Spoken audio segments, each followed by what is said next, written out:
Üleriigilisest lemmikloomade registrist on räägitud päris palju. Paraku ei taha meie riigiisad sellest aga veel midagi kuulda ja loomakaitsjate jutt on neile nagu hane selga vesi.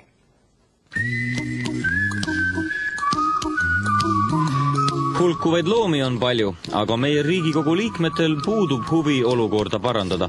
Paljude rahvasaadikute arust on kõik korras ning hulkuvate loomade hädad on vaid tähelepanu näljas loomakaitsjate ja ahnete tõpratohtrite väljamõeldis. Lemmikloomaregistri loomise ja kiipimise kohustuslikuks muutmise ettepanekutesse suhtutakse ülima ettevaatlikkusega. Kuigi kiipimine on üldiselt ohutuks tunnistatud, ei ole see kogemuste pagas minu hinnangul küll praegu veel see, mis lubaks meil väita, et ta on sedavõrd ohutu, et me võime julgelt väita, et seda peab tegema kohustuslikuks. Võib-olla tõesti pole kõrgelt Toompealt hulkuvate loomade horde võimalik märgata. Alllinnas ja maal aga hulkuvaid loomi püütakse hoolega. Nendele lõppu ei näi tulevat. Eks nad meie kõikide armastatud kaaskodanike kodudest tulevad, kus nad välja visatakse. Aga mis teha? Seni kuni riik ei võta ette midagi põhjustega võitlemiseks. Varjupaigad on ju tegelikult ellu kutsutud selleks, et võidelda tagajärjega. Selleks, et hulkuvaid loomi juurde ei tekiks, et neid vähem hüljatakse, selle heaks ei tehta meil praegu mitte midagi. Kuidagi peaks hakkama lõpuks ka loomahülgajaid ohjeldama, sest nende karistamatu tegutsemine neelab aastas ju miljoneid kroone maksumaksja raha. Varjupaiga pidamine on aga päris kallis lõbu. Kõigepealt võtame siis palgakulu, personal, keda me üleval peame. Siis igasugused kütte, kommunikatsiooni, majapidamiskulud ja siis loomulikult ka loomad ise. Nendele on vaja ju süüa anda, juua anda, nad on vaja vaktsineerida, kui nad on haiged, on vaja nad terveks ravida ja siis on vaja hakata neile leidma ka uusi omanikke, sellepärast et siiamaani ei ole suudetud veenda riigiisasid kiibistamise vajalikkusest, nagu see on mujal maades.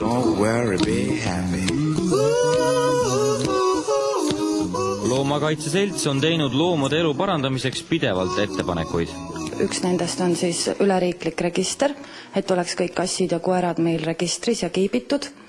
Samuti on Eesti Loomakaitseseltsi huvi hulkuvate loomade arvukuse vähendamisel see, et siis varjupaigast ei väljuks steriliseerimata loomad ja elanikkonnale võiks siis luua riiklikku steriliseerimisprogrammi, kuivõrd inimesed, mitmed ei suuda ise steriliseerimiskulusid katta.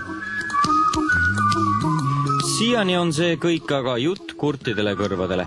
Loomakaitsjate ettepanekute taga nähakse hoopis jubedaid vandenõuteooriaid.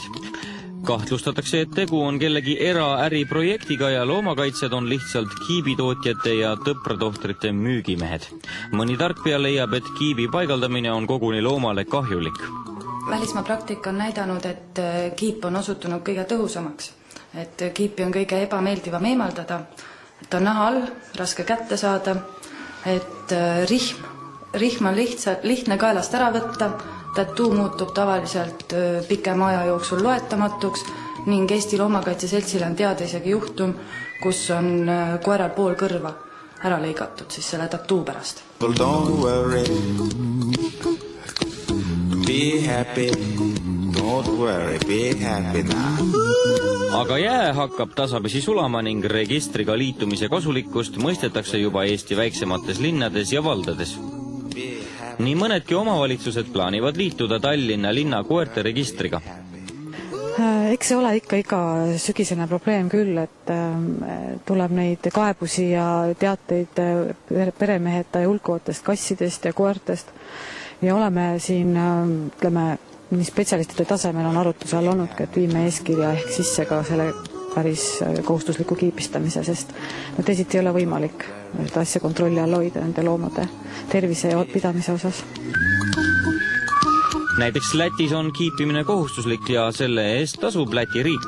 Sealmail on aru saadud, et kiipimisele ja registri pidamisele kulub kordades vähem raha kui hulkuvate loomade püüdmise ning korjuste hävitamise peale.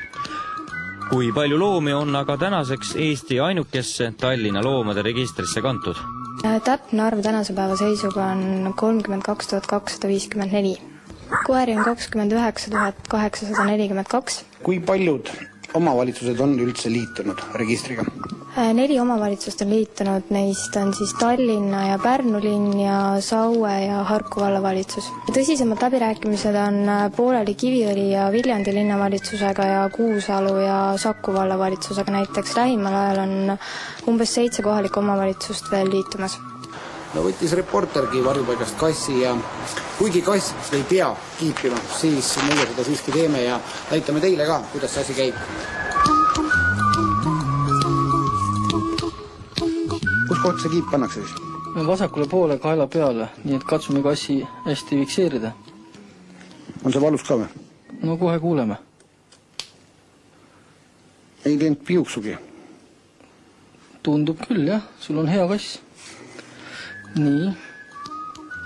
Vaatame. Täitsa olemas.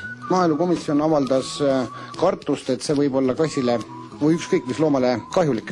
Mujal maailmas on juba aastaid tehtud.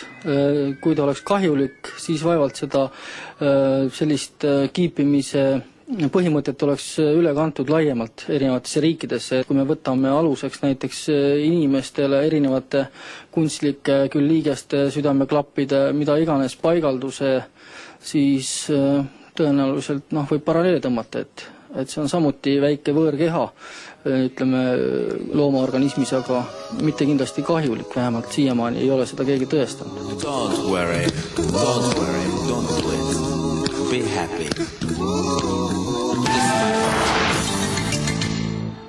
Selleks, et kiipimine oleks rahvale taskukohasem, otsustas registripidaja aktsiaselts Spintek esialgu selle aasta lõpuni väljastada loomaarstidele priipääsmed andmebaasi sisenemiseks. Kui praegu võtab andmete registrisse kandmise eest Eesti väikelooma arstide selts 150 krooni puhtalt endale, siis nüüd saavad inimesed selle raha kokku hoida ja kiipimine muutub tunduvalt odavamaks. Ja veel teadmiseks, et alates 10. novembrist kuni 20. detsembrini saavad tallinlased oma lemmikud registrisse kanda 50 krooni eest. Aga selline oli